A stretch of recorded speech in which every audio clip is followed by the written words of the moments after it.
Hello everyone, my name is Inga and I am the owner of We Got This Admin, and I'm also an executive administrative consultant and business coach.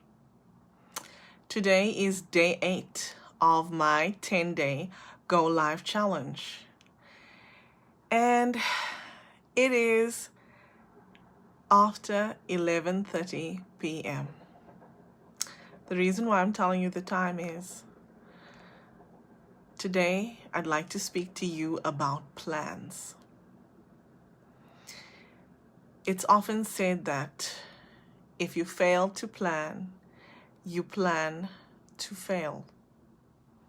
And I'm coming to you at the 11th hour with my video, literally. And I can say this, I want to remind you that Proverbs 19 verse 21 says, "Many are the plans in a man's heart, but the Lord's purpose shall prevail." We often think that we need to plan. We plan for everything.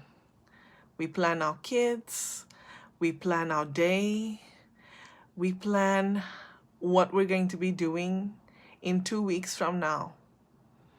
But I want to remind you that regardless of what you plan, God ultimately decides what is going to happen in that day, in that hour, in that minute. I'm a prime example of that. I remember going back to when I was planning my career. I must have been about 17 when I went to a career expo and listened to all the different careers and the options that they were. And I felt that I would like to be a psychologist. I just told you that I'm an executive administrative consultant and business coach, nowhere near a psychologist. And then a couple of years later, I went to university. And at university, I started off with a BCom, a Bachelor of Commerce. Started studying. My majors were supposed to be something commercial, so IT, which is information technology or information systems, and another subject. And I just thought, oh my goodness, I would never be able to handle something that has to do with accounting or, so I changed and I decided on a different path. So then I was going to be studying information systems, which I still loved, and industrial sociology. And that happened to be actually the same, it had the same initials as my name. So my name was Inger Solomons, and I had a double IS degree that I was studying towards.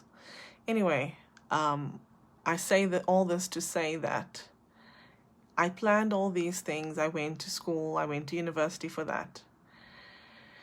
And ultimately, where I landed was because of who I am and my passion that I have. And my passion is that I love people. If you ever speak to my husband, he'll tell you.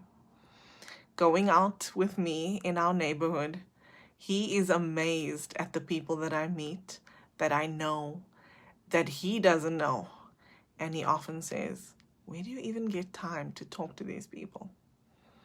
And it's just because I love people and I enjoy just, even if it's just a little, taking 5 minutes to give that person my undivided attention. That's what I do. It's who I am and it's part of who I am. So ultimately, my career found me because of my passion, because of the love that I have for people, and not necessarily because of the plans that I have or had. So right now, I am, like I said, an executive administrative consultant and business coach. striving towards more. But I just wanted to remind you that, you can plan all you want, but ultimately God is there in the driver's seat. I'll never forget, a few years ago, I worked for a company and I loved this company. I loved working with them. And I was let go without cause. What that means is it was due to restructuring. And I can honestly say I was devastated on the day of, because it felt like the rug had been pulled out from under my feet. But the very next day, I had to look at this and realize that, wow, God had given me a gift. And that was the gift of time. The gift of time that not everybody has the privilege of having. And so I went on and I really decided that I would take this gift and embrace it full on. And I did. I decided to stay home with my daughter, and she was, at the time she was in daycare, she was 3 years old, and she really got the best of me because that summer I taught her to swim. By the time she was 4, she was able to swim in the deep end and pass a deep end swim test because of the amount of time that I spent with her in that pool. So, a lot of the time we want to do certain things, but God has other ideas for us. And I would like to encourage you today. Yes, we should plan. We should have some idea of where we want to be, but we shouldn't be married to them, because we need to also make room for God. Make room for God to be God in our lives, not just somebody that you invite in when there's a problem or you need some help.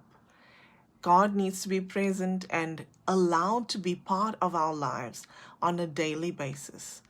So in conclusion, I'd like to just say thank you so much for listening, and for all those that have given me positive feedback, that have given me feedback at all. I appreciate you.